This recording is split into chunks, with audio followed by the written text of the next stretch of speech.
Boa noite, irmãos. É uma alegria estar aqui com vocês hoje.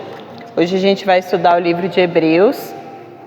Como a gente estava conversando um pouco antes da filmagem, é um livro um pouco mais complexo, a linguagem, só que a gente vai trazer de forma resumida, com esses indicativos aí que o Gordon Fee dá e que ajudam a gente a ler esses conselhos, essa visão geral do livro.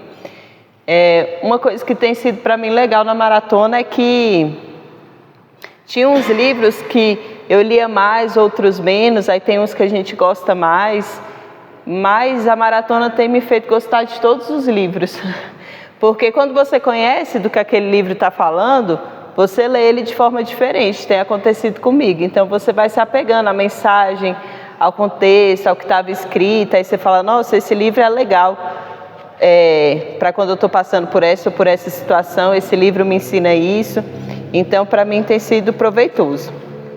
Então hoje a gente vai usar o livro do Gordon Fee, a gente começa com dados de orientação, depois uma visão geral do livro e por último os conselhos específicos.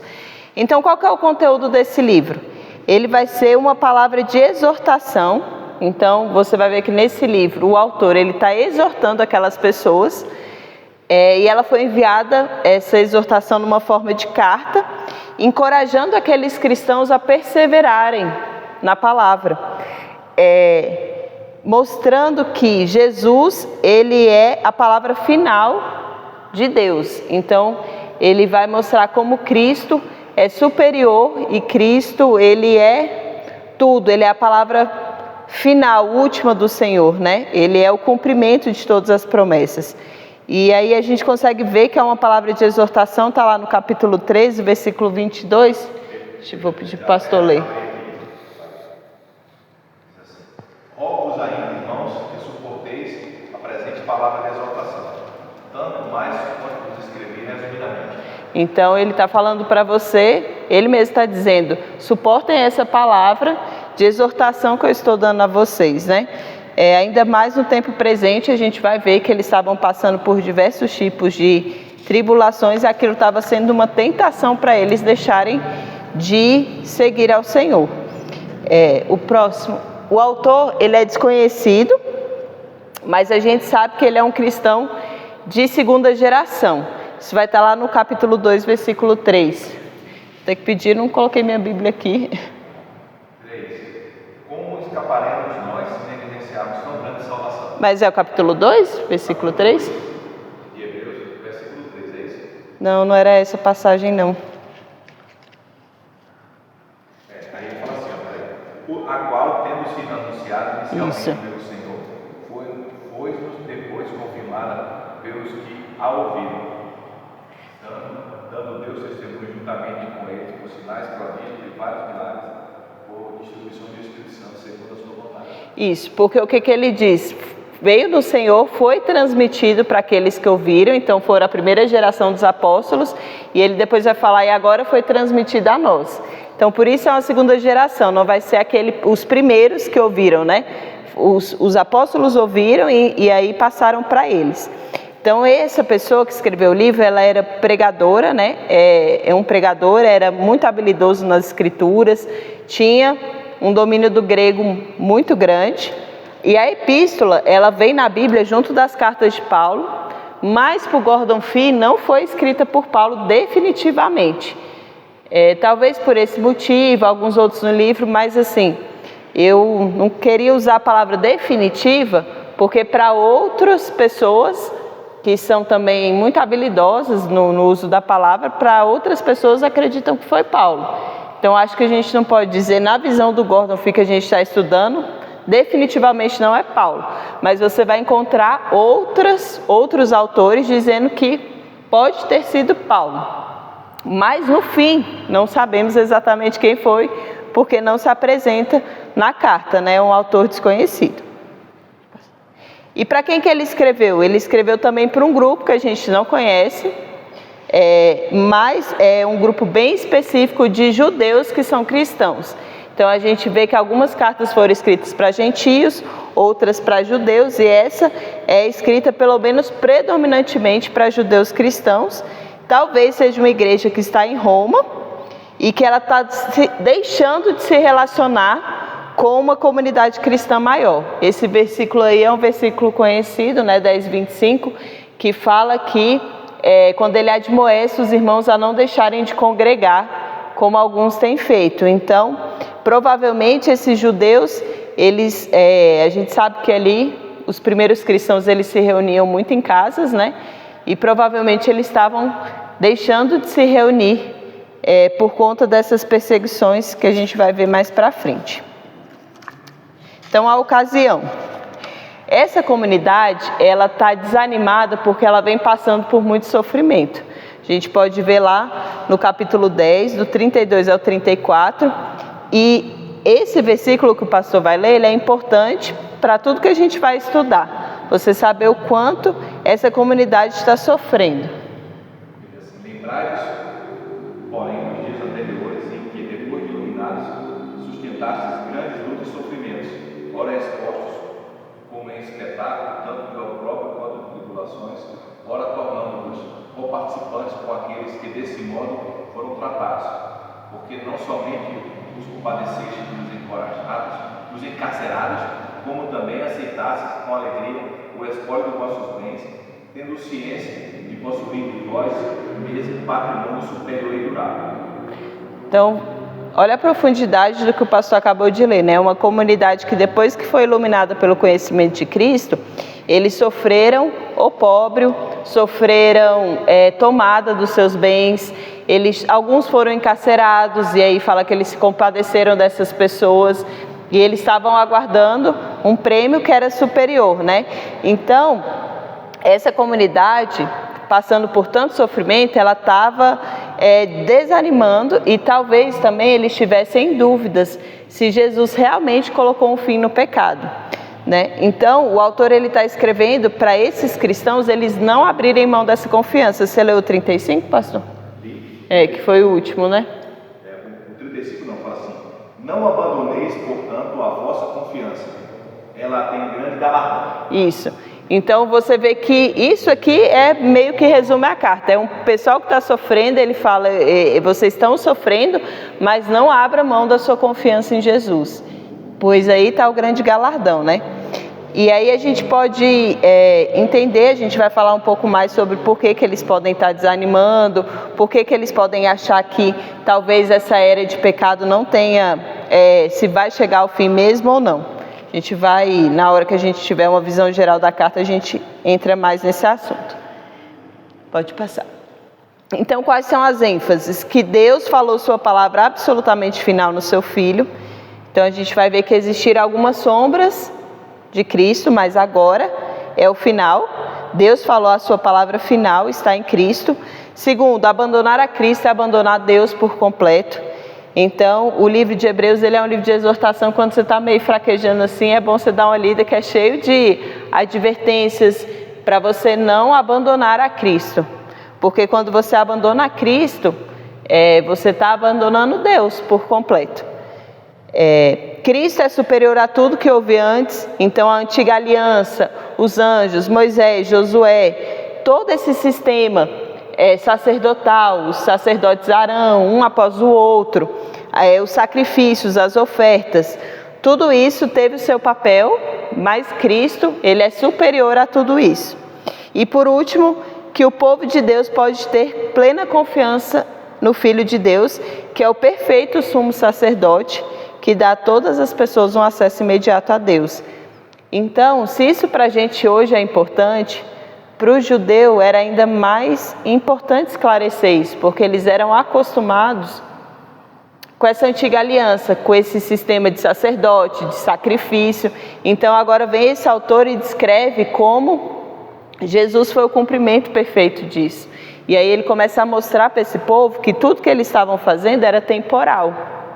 Então eu tinha um sacerdote, que aí ele fazia aqueles sacrifícios, aí uma vez por ano ele entrava no Santo dos Santos, e ele tinha sempre que estar lá no outro ano de novo, porque primeiro aquele sacerdote morria, e segundo ele também pecava.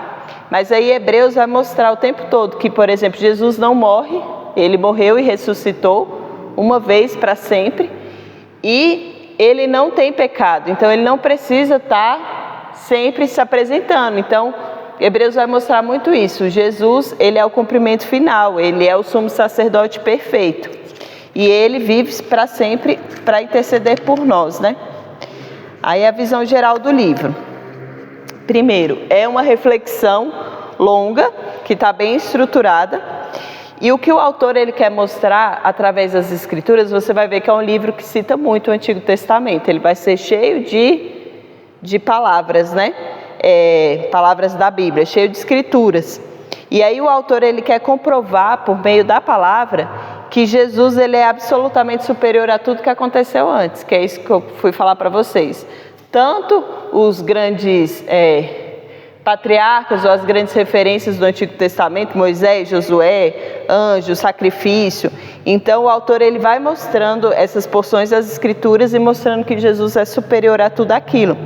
E por que ele faz isso? Ele está preocupado que por conta dessa angústia que essas pessoas estão sofrendo, elas acabem abandonando a Cristo. E se elas abandonarem a Cristo, elas estão perdendo, primeiro, a obra salvadora de Cristo. Então, sem Cristo, fora de Cristo não há salvação. Segundo, você perde a intercessão sacerdotal de Cristo, porque a Bíblia afirma que Cristo vive para interceder por nós, por aqueles que creem nele, né?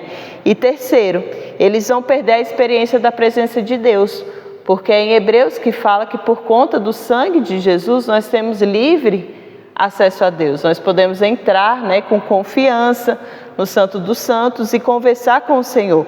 Então, se você abandonar Cristo, você abandona isso. Você abandona a salvação, você abandona a intercessão de Jesus por você e você abandona a possibilidade de se relacionar com Deus.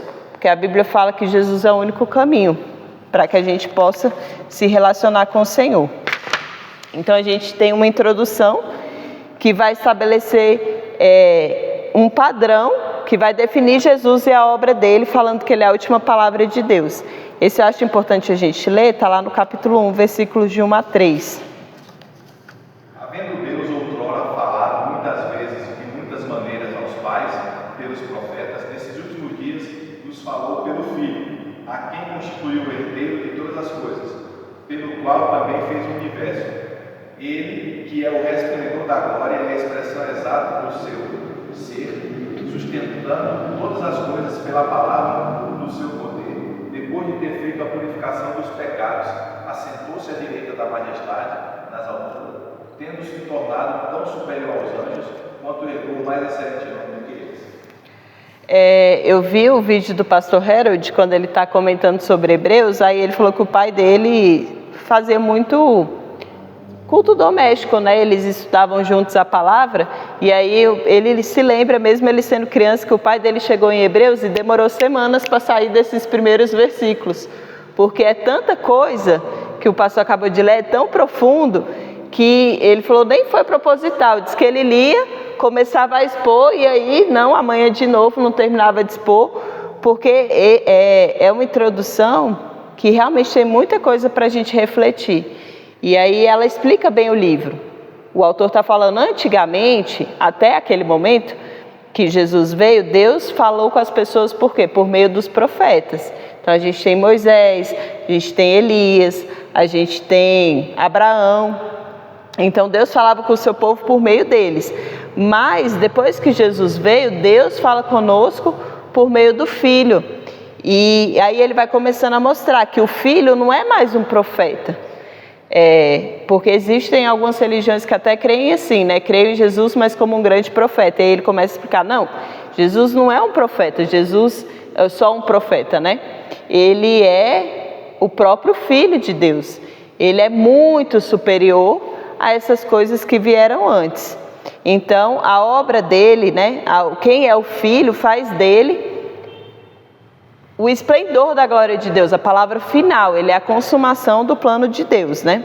E aí, depois dele dar essa introdução, ele vai começar com 2 grandes argumentos, e cada argumento desse vão ter vários subgrupos, então a gente vai vendo ele argumentar, e aí, no final, ele faz uma aplicação lá, e uma exortação com mais argumentos bíblicos, então é um livro bem profundo. Aí a parte 1, que começa com essa que o pastor leu, ela vai ser toda sobre o Filho. Primeiro, ele vai mostrar, o autor, a superioridade de Jesus em relação aos anjos, né? Porque alguns ali poderiam ter essa, por conta até de aparições na Bíblia, né? Ou do entendimento, de achar que anjo seria superior a Jesus. Então ele vai começar a mostrar, não, Jesus é muito superior, porque Deus nunca falou para um anjo, você é meu filho, hoje eu te gerei. Ele falou isso para Jesus. Então Jesus, ele é o Filho de Deus, é muito superior a anjos. E existem até pessoas que creem nisso hoje. De certa forma, elas acham que Deus é Deus, né? E Jesus, ele é um pouco inferior, como se ele não fosse Deus. Elas acham que ele é só o Filho, mas que ele não é Deus, né? E isso aí não é o que a Bíblia tá mostrando, né? Segundo, Jesus é muito superior a Moisés, então ele vai mostrar a importância de Moisés, né? Da lei de Moisés, mas que Jesus é muito superior, essa nova aliança é muito superior à antiga. E aí depois vai mostrar que Jesus é muito superior também a Josué, porque Josué, ele levou o povo a entrar na terra prometida, mas aquele povo não descansou para sempre, não era um descanso eterno. Eles entraram na terra, mas ali ainda havia pecado, ali ainda havia doença, ali você ainda morria. Mas Jesus é diferente. Jesus, ele vai nos fazer entrar numa terra onde realmente a gente vai entrar no descanso. E a parte 2 já vai tratar o Filho como um perfeito sumo sacerdote. Então, essas pessoas estavam bem habituadas com o sacerdócio, com o sacrifício, e aí esse autor vai provar que o Filho, ele é esse sacerdote perfeito. Depois ele vai dar 2 advertências, uma é sobre o comodismo, né? É você se acomodar, estando, né, com o Senhor, e também sobre a apostasia, que é você abdicar realmente da sua fé, abdicar de servir e seguir ao Senhor. E depois ele vai dar um encorajamento, mostrando que as promessas de Deus, elas são seguras. O livro de Hebreus, ele tem uma coisa, até o pastor Harold, eu gosto de escutar quando ele fala, ele chamou a atenção que poucas vezes na Bíblia Deus jura. E em Hebreus mostra um juramento de Deus. Por que que... E aí em Hebreus vai falar que quando a gente jura, a gente tem que jurar por alguma coisa que é superior a mim. Não adianta eu jurar você pela minha sandália. Que você vai... Isso não vai acalmar teu coração. Porque que é para mim perder a sandália? Então, às vezes o povo jura pela mãe. Eu juro pela vida do meu filho. Porque são coisas, não é, que são superiores. E aí Deus, ele não tinha com que jurar que fosse superior a ele. Então Deus, no livro de Hebreus, ele vai jurar pelo seu próprio nome, mostrando que a salvação em Cristo, ela é segura. Não que houvesse algo que Deus fala que seja inseguro, mas para que a gente possa ter ainda uma esperança mais firme do cumprimento da promessa. Então Deus não tendo por que jurar, jurou por si mesmo. Tem até uma música da Tamires Garcia que fala assim, né? Não tendo outro por quem jurar, jurou por si mesmo, para que a gente tivesse uma esperança firme de que a gente pode viver a palavra sem abrir mão. E essa parte 3, ela vai tratar sobre essa perseverança fiel. E aí a gente já vai encaminhando para o final com os conselhos para a leitura, né? O primeiro conselho que ele dá é que muitos cristãos, eles não consideram que ler Hebreus seja uma leitura fácil, principalmente por conta da estrutura, porque aí ele dá um argumento, aí ele explica, aí ele exorta. Então é bastante conteúdo. Não é um livro tão extenso, né? A gente lê o livro com 50, capítulos 60. Você vê Salmos, são 150, né? Capítulos, mas são densos. E também outra coisa que pode ser difícil é que a visão do autor naquele momento é um pouco diferente da nossa hoje, do que ele está vivendo. Por isso, ele fala para quando a gente for ler, a gente manter esses 2 focos do autor na mente. Então, quando o autor foi escrever Hebreus, que ele estava pensando, né? Porque aí quando a gente sabe o que ele está pensando, sobre o que ele quer falar, fica mais fácil para a gente ler. Então, duas coisas. Primeira, ele estava pensando em como Jesus é majestoso, em como ele é superior. E aí ele vai dando algumas palavras sobre isso. Ele vai dizer que Jesus estava presente lá na criação e vai estar presente no fim de todas as coisas. Ele vai mostrar que Jesus é o perfeito sumo sacerdote. Ele vai mostrar que Jesus, ele é um intercessor misericordioso.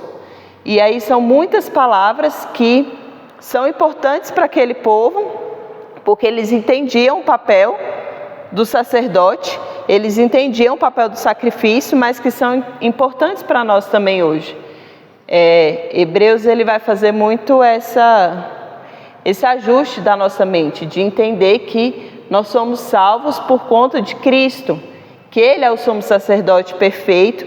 E é interessante, hoje até com base nessa leitura eu vim orando, falei: Jesus, intercede por mim ao Pai, que eu estou precisando. E são coisas que a gente aprende nessa leitura, porque fala que Ele está lá, agora continuamente, para interceder por nós ao Pai. E aí a gente entende que o sacrifício dele é de uma vez por todas. Ele vive para sempre, então não tem como Jesus morrer, parar de estar no trono do Pai e aí a gente ficar sem quem interceda pela gente. Então, são palavras muito importantes para a gente conhecer e ter em mente. E segundo, o foco dele era esse sofrimento que o povo estava passando. Eles tinham vivido muitas tribulações e eles estavam começando a se perguntar: será que Jesus é mesmo a resposta final? Como assim a resposta final? Pode passar para o próximo, pastor. Se a gente se colocar no lugar deles, eles eram judeus, né? E aí eles tinham colocado a confiança deles em Cristo, no Messias.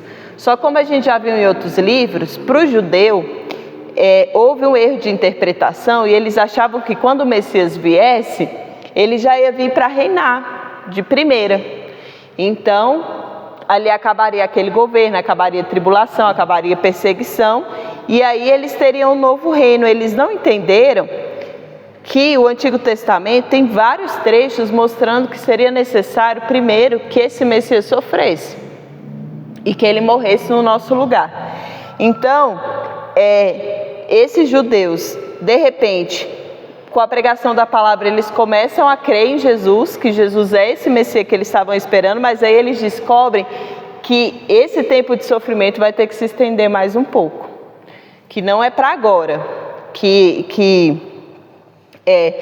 a partir do momento que eu creio no Messias, eu vi que ele veio, e aí que eles achavam então que a libertação ia ser imediata, e você descobre que não, que você vai ter que esperar mais um pouco. E eu acho que essa palavra é válida para nós hoje também, porque eu acho que a gente pode desanimar também na fé, porque às vezes pode ser para um novo convertido, que aí ele aceita Jesus e acha que vai acabar os problemas, mas aí você descobre que às vezes você ainda vai ter que puxar mais 30, 40, 50 anos em que ainda vai haver tribulação, vai haver doença, vai haver problemas que o pecado traz para esse mundo. Ou até mesmo, não só o novo convertido. O antigo cristão, né, aquele que já está mais tempo na fé, ele pode vir a desanimar por conta da tribulação, porque você conhece a Cristo, você aceita Ele te aceita também, né, como Senhor, e aí você caminha, só que aí você descobre essa mesma coisa que esses cristãos estavam descobrindo, que a tribulação vem, o desânimo vem, a perseguição vem, e você vai ter que aguentar isso mais um pouco, porque Hebreus fala que se você desanimar, se você deixar escapar essa salvação, o que vai ser de nós, né? Ele diz que o povo no deserto, que estava ali com Moisés, quando eles desanimaram da fé, eles não houve escapatória para eles não entraram na terra prometida. E aquela antiga aliança, ela era tão mais pequena, né, do que a nova. A nova aliança tem uma glória tão maior. Então, se eles não escaparam negligenciando aquele momento, como a gente vai escapar se a gente negligenciar agora o próprio Filho de Deus, com sua intercessão perfeita, com seu sacrifício perfeito? Então a gente não pode desanimar. E esse desânimo, ele bate a nossa porta, e eu acho que tem batido cada vez mais. Eu sinto que ainda mais pessoas estão sentindo esse cansaço de lutar, essa dificuldade de vir para a igreja, essa dificuldade de vir para um culto de ensino. Só que a gente não pode desanimar, a gente não pode negligenciar a nossa salvação, a gente não pode desanimar da fé. E aí ele vai dando também encorajamentos. Não desanime, mas entenda, o caminho está aberto para você falar com o Senhor. O caminho está aberto para você receber força, você receber ânimo. Jesus está intercedendo por você. Então ele está falando para aquelas pessoas: vocês estão sofrendo, eu sei que vocês não esperavam sofrer mais um pouco, mas Jesus é a palavra final de Deus. Ainda vai haver esse momento em que nós venceremos, né? A gente vai realmente entrar no grande descanso. Então, o autor, pode passar, ele vai sempre usar argumentos das Escrituras que vão apontar para Cristo. Então, ele pega pequenos argumentos ali, pequenos trechos das Escrituras e vão mostrar que aquilo aponta para Cristo. Então, isso é muito importante, principalmente para o judeu, porque o judeu era apegado ali, né? Como nós, mas de fato eles estudavam as Escrituras, e ali o autor vai provar para ele dentro das Escrituras que elas estavam falando de Cristo. E aí a gente tem que entender que a Bíblia que eles tinham era a Septuaginta. A Septuaginta ela era uma tradução grega da Bíblia hebraica. Então algumas citações que a gente vai estar lá vão estar diferente dos trechos que a gente tem no Antigo Testamento, com algumas, não é uma citação exata, porque às vezes a gente lê e fala, mas está um pouquinho diferente do jeito que eu li esse versículo. Então entenda que eles não tinham a Bíblia como a gente tem hoje, né? Eles tinham essa Bíblia hebraica que foi traduzida para o grego, então pode haver essas pequenas diferenças. E aí também, quando ele vai argumentar com as pessoas, ele usa um estilo rabínico. O rabino era o professor, né? E aí ele vai argumentando usando muito do menor para o maior, que é tipo assim: se algo X é verdadeiro, então ainda mais vai ser do B. Então, por exemplo, um estilo de argumento: se o pastor é misericordioso com a minha vida, quanto mais ele vai ser com a do Asaf, que é filho dele. Então ele vai mostrar muito, provando algo das Escrituras, usando esse tipo de argumento. E, pode passar, ele vai interpretar todo o Antigo Testamento através de Cristo. Então, enxergar Cristo no Antigo Testamento. Ele vai mostrar que alguns salmos, que são chamados de salmos reais, que falam sobre o filho de Davi, eles se referiam ao próprio Cristo, né?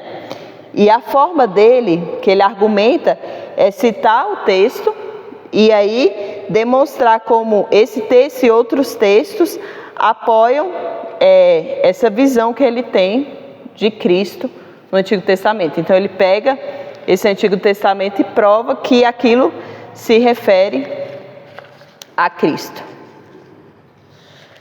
Então a gente termina com a aplicação final, né?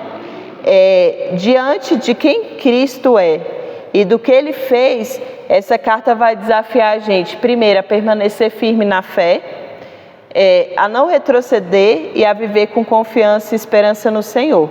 Como eu falei para vocês, nós passamos também por desafios, talvez não como os deles aqui no Brasil, de ter bens tomados porque nós cremos em Cristo. Perseguição eu acho que a gente sofre, né, em certa medida, opressão, encarceramento, enfim, tem muitas coisas, mas com certeza cada cristão tem desafios, porque a gente está em guerra, né? E aí o autor vai dizer, mesmo diante desses desafios, permaneça firme na fé, não retroceda, né? Viva com confiança e esperança que a gente vai entrar naquele descanso eterno, porque se a gente retroceder, a gente realmente abre mão de tudo aquilo que Jesus fez por nós, e aí a gente para de se relacionar com o Senhor e aí já não resta mais o que se possa ser feito, porque se a gente está desprezando o grande plano de Deus, essa grande salvação, não vai ter outra coisa que possa nos salvar. Se Ele já fez algo tão perfeito, tão certinho, se você não quer, é igual o menino, né, filha? Às vezes a gente faz um trem tão certinho, não quero, mas não, se você não quer isso aí, meu filho, acima disso aqui eu não tenho outra coisa melhor para te dar. Então Deus nos deu o melhor dele. Então a gente tem que abraçar esse presente. Quando a gente abraça esse presente, a gente ganha com ele tudo. Mas se a gente desprezar esse presente, não vai ter outro. Esse já é o plano final de Deus. E é sobre isso que trata o livro. Quero agradecer, a gente pode encerrar.